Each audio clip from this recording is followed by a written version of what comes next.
What happens when one of Hollywood's most respected legends meets a host who refuses to show basic respect? You won't believe what unfolds when Harrison Ford sits down for what should have been a routine promotional interview, only to find himself facing the most disrespectful interrogation of his career. The tension that builds in tonight's episode will leave you questioning everything you thought you knew about late-night television. Before we get into this incredible story, make sure you hit that subscribe button and drop a comment below because you're not going to believe what unfolds when these two titans clash. In what becomes the most uncomfortable interview in recent television history, the stage was set for what appeared to be another standard promotional appearance. Harrison Ford, the legendary actor behind Han Solo and Indiana Jones, had agreed to appear on The Late Show to discuss his latest project. At 81 years old, Ford has earned his reputation as one of Hollywood's most no-nonsense performers, someone who values authenticity over theatrics and has little patience for manufactured drama. He walked onto the set with his characteristic reserved demeanor, expecting the kind of professional exchange that has defined his decades-long career. Stephen Colbert greeted Ford with his usual animated enthusiasm, but those familiar with reading between the lines could sense something different in his approach from the very beginning. There was an edge to his smile, a calculated gleam in his eyes that suggested this wouldn't be the respectful conversation Ford had been promised by the show's producers. The audience, blissfully unaware of what was about to unfold, offered their warm applause as Ford settled into the guest chair, adjusting his jacket with the methodical precision that has become his trademark. Harrison Ford, everyone, Colbert announced with exaggerated fanfare, his voice carrying that familiar sardonic tone that his regular viewers have come to expect. The man who made space pirates cool and archaeologists dangerous. Though I have to ask, at your age, are you sure you should still be doing your own stunts? The comment landed with an uncomfortable thud. Ford's expression shifted almost imperceptibly, his jaw tightening just enough for those paying attention to notice. It was a cheap shot disguised as playful banter, but Ford had dealt with far worse over the years. He managed a tight smile and deflected with professional grace. Well, Stephen, I think experience counts for something in this business. I've been doing stunts since before most people knew what CGI was. But Colbert wasn't finished. Instead of moving on to discuss Ford's current project, he doubled down with another age-related jab. Right, but there's a difference between experience and, let's say, knowing when to pass the torch. I mean, we've all seen those recent action sequences. The camera work gets pretty creative to hide certain limitations. The studio audience shifted uncomfortably in their seats. This wasn't the light-hearted roasting they were accustomed to seeing on late-night television. This felt personal, calculated, and unnecessarily cruel. Ford's publicist, seated in the green room, reportedly reached for her phone, sensing that this interview was already veering dangerously off course. Ford leaned back in his chair, his famous composure beginning to show the first signs of strain. I'm not sure what you're getting at, Stephen. Are you suggesting that age automatically disqualifies someone from doing their job effectively? Because if that's the case, I'd say there are plenty of hosts who might want to consider their own expiration dates. The tension in the room became palpable. Colbert's research team had clearly done their homework, but they had armed their host with ammunition that crossed the line from comedy into cruelty.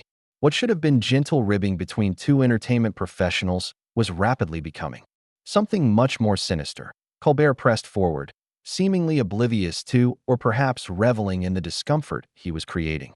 Oh, I'm not questioning your ability, Harrison. I'm just wondering if maybe it's time to let the younger generation take over the action hero mantle. I mean, when was the last time you did a stunt that didn't require a stunt double, a green screen, and about 6 months of post-production to make it look convincing? The question hung in the air like a toxic cloud. Ford's hands, resting on the arms of his chair, tightened slightly. His eyes, which had sparkled with good humor in countless interviews over the decades, now carried a coldness that veteran entertainment reporters would recognize as a warning sign. This was Harrison Ford at the edge of his patience, a place where even seasoned journalists knew not to venture. You know what, Stephen, Ford said, his voice dropping to that low, measured tone that had made Han Solo's threats so memorable. I've been in this business for over 50 years. I've worked with directors who understood the value of respect, with hosts who knew the difference between entertainment and humiliation. I'm starting to wonder which category you fall into. The audience was completely silent now, sensing that they were witnessing something unprecedented. This wasn't scripted banter or playful celebrity sparring.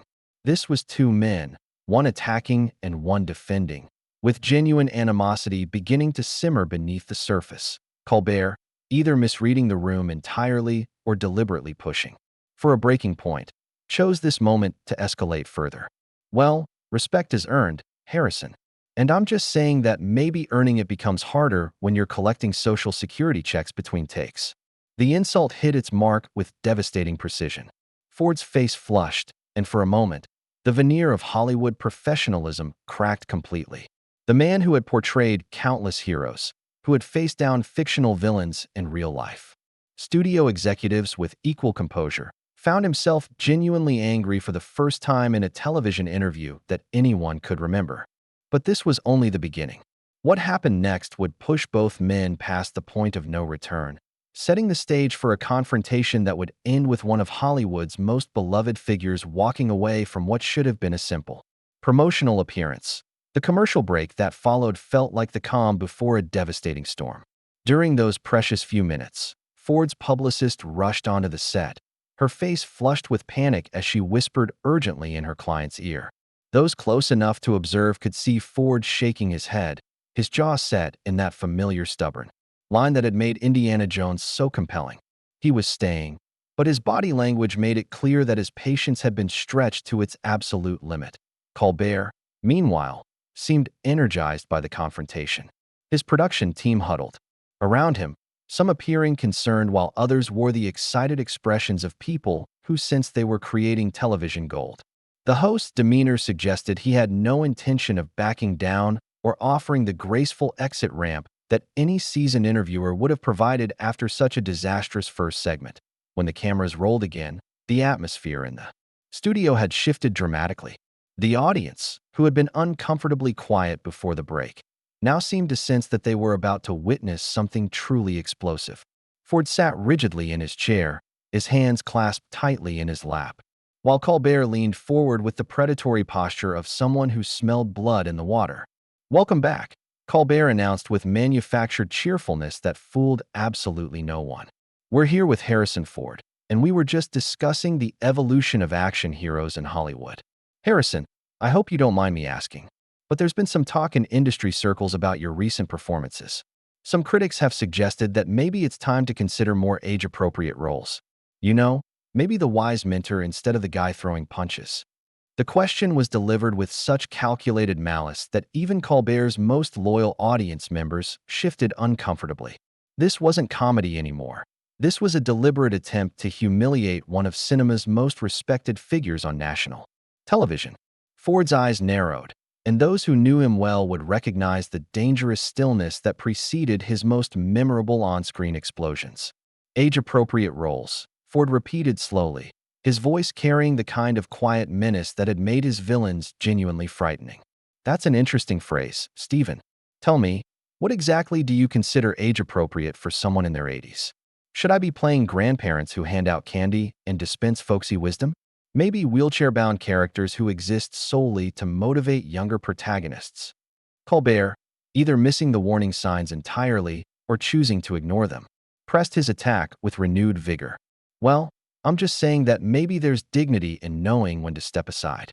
I mean, we've all seen those recent films where the action sequences are so heavily edited and computer-enhanced that you could basically replace the actor with a digital puppet. At what point does it stop being a performance and start being a very expensive form of elder abuse?"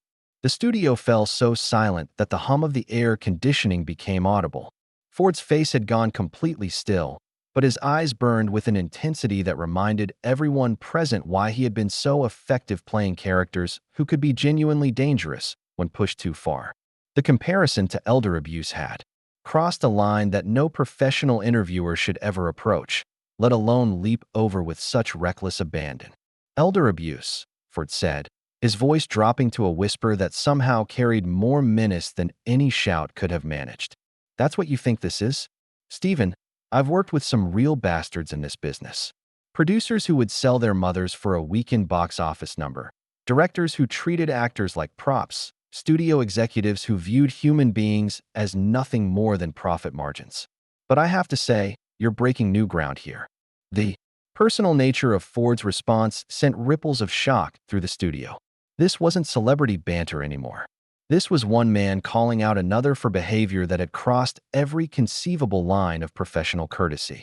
The audience could sense that they were witnessing the kind of moment that would be replayed and analyzed for years to come. But Colbert, perhaps drunk on the attention or simply incapable of recognizing when he had gone too far, decided to double down one more time. Hey, I'm just asking the questions that everyone in Hollywood is thinking but is too polite to say out loud. Maybe it's time for some honest conversation about when legends become liabilities. The word liabilities hit Ford like a physical blow. His entire body tensed, and for a moment, those watching could see the controlled fury of every iconic character he had ever played flickering across his features. Han Solo's defiant rage, Indiana Jones's righteous anger, Rick Deckard's cold determination. They were all there, concentrated into one devastating glare.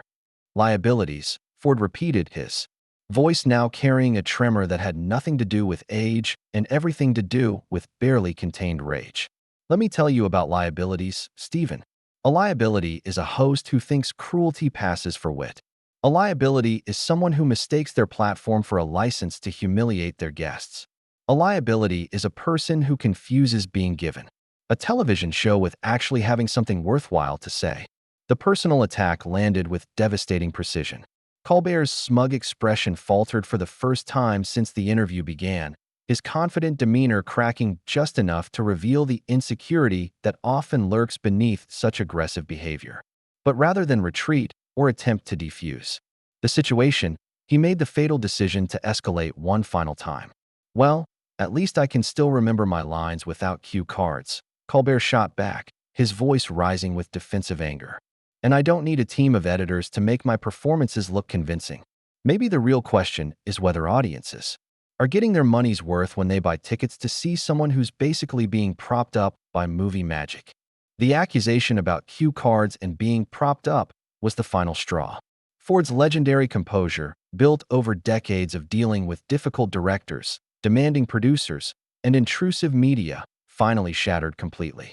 He stood up, slowly, his movement deliberate and controlled, but his face showed a level of anger that none of his fictional characters had ever displayed. "You know what, Stephen," Ford said, his voice now carrying the full weight of his fury. "I've been doing this job since before you were born. I've earned every dollar I've ever been paid, and I've treated every person I've worked with, from the biggest stars to the craft services crew, with basic human decency. That's apparently something you never learned." The confrontation had reached its peak, with both men now standing, facing each other across the small coffee table that separated their chairs. The audience sat in stunned silence, recognizing that they were witnessing the complete breakdown of what should have been a routine promotional interview. This was no longer about entertainment or comedy. This was about respect, dignity, and the limits of what one human being should have to endure from another.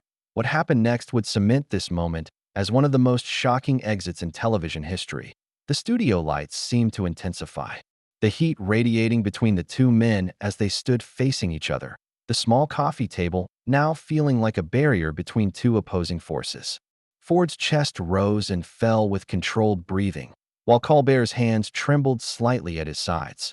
Whether from adrenaline or the sudden realization of what he had unleashed, no one could tell. The audience sat frozen, sensing they were about to witness something that would be talked about for decades. Ford took a step closer to the desk, his voice dropping to that menacing whisper that had made his most dangerous characters so compelling. "You want to know what a real liability looks like, Stephen? It's a man who mistakes a television show for a platform to tear down people who've actually accomplished something with their lives. It's someone who thinks that having a microphone gives them the right to strip away another person's dignity for cheap laughs." The personal nature of the attack clearly rattled Colbert, but instead of backing down or attempting to salvage the situation with an apology, he made the catastrophic decision to go even further.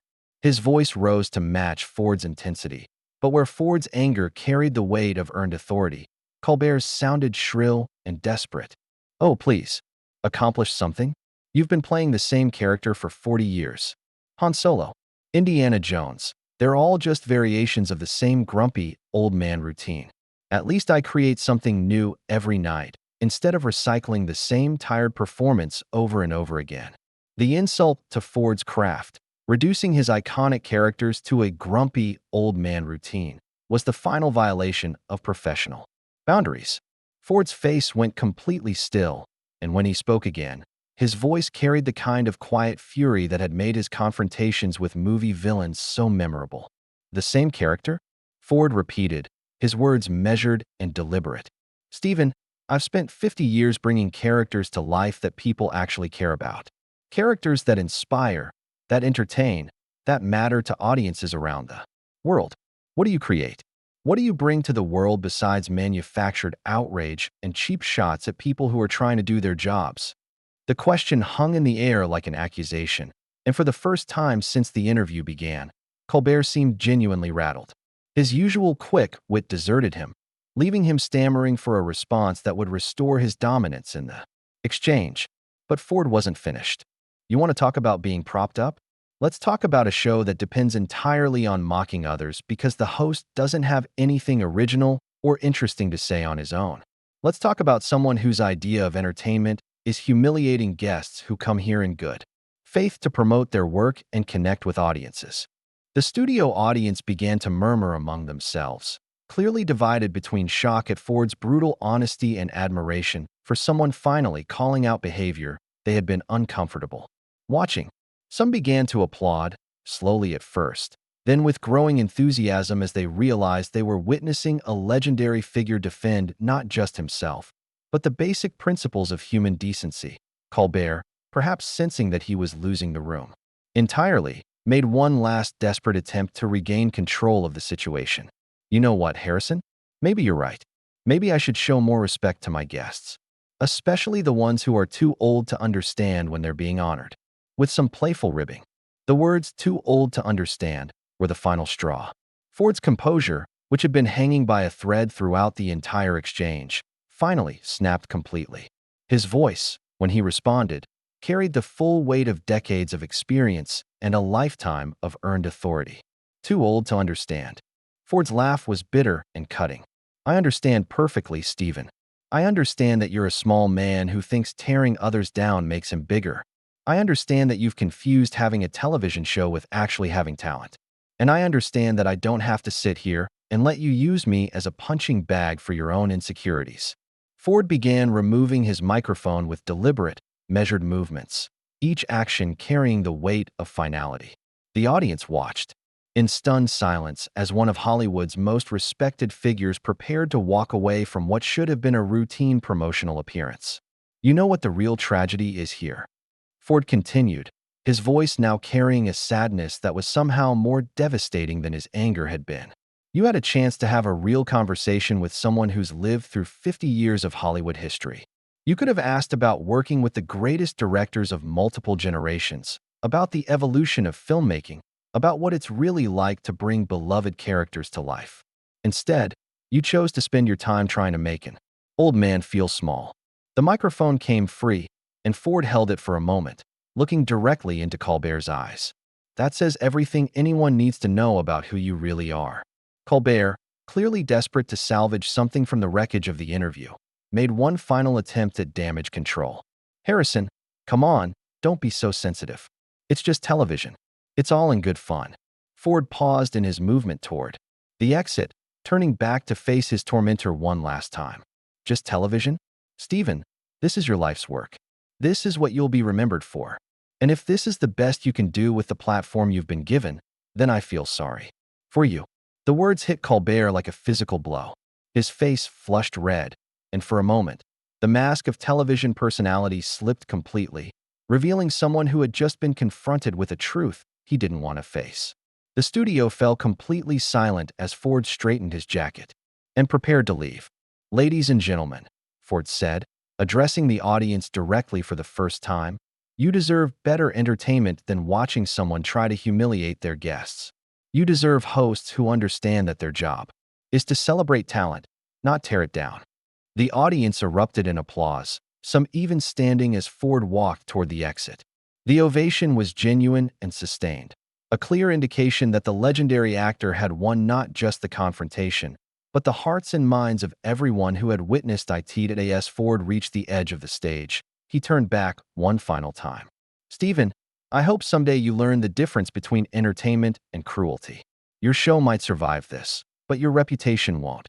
With that devastating final statement, Harrison Ford walked off the stage, leaving behind a stunned studio audience, a shell-shocked host, and a moment of television that would be replayed and analyzed for years to come. The camera stayed on Colbert's face for a long, uncomfortable moment, capturing the exact instant when he realized that his attempt to create viral content had instead exposed him as someone willing to sacrifice basic human decency for a few cheap laughs. The show cut to commercial early, but the damage was already done. In the space of a single interview, Stephen Colbert had transformed from respected late-night host to a cautionary tale about the dangers of mistaking cruelty for comedy. And Harrison Ford, even in his 80s, had reminded everyone why he had become a legend in the first place. Not just for his performances, but for his unwavering dignity and refusal to be diminished by lesser men. The dramatic exit would indeed spark widespread discussion on social media, with the overwhelming consensus being that Ford had shown remarkable restraint in staying as long as he did. The incident would mark a turning point, not just for Colbert's show, but for the entire culture of late-night television, proving that audiences still valued respect and dignity over manufactured controversy and cheap shots. In the end, it was a reminder that true legends are defined not just by their successes, but by how they handle themselves when faced with disrespect. And Harrison Ford had just given a masterclass in maintaining dignity under fire.